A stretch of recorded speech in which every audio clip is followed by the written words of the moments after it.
আসসালামু আলাইকুম। এখন আমি আপনাদের সামনে আগামী ২৪ ঘন্টার আবহাওয়ার পূর্বাভাস জানাবো।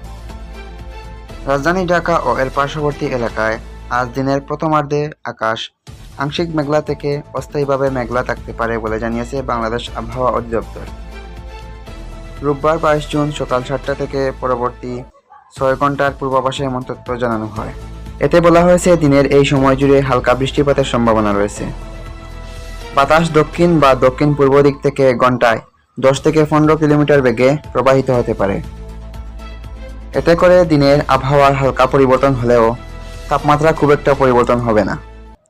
পূর্বাভাসের তথ্য অনুযায়ী আজ সকাল ৬টায় রাজধানীতে তাপমাত্রা রেকর্ড করা হয়েছে ২৮.৩ ডিগ্রি সেলসিয়াস। একই সময়ে বাতাসে আর্দ্রতার পরিমাণ ছিল ৮৯%।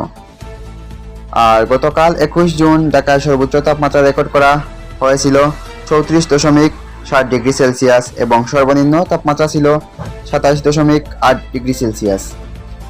গত ২৪ ঘন্টায় রাজধানীতে কোনো বৃষ্টিপাত হয়নি।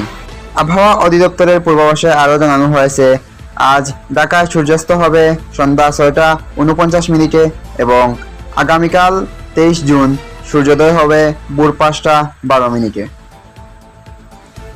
অন্যদিকে আগামী ৫ দিন পর্যন্ত টানা বজ্রসহ বৃষ্টি হতে পারে বলে জানিয়েছে বাংলাদেশ আবহাওয়া অধিদপ্তর।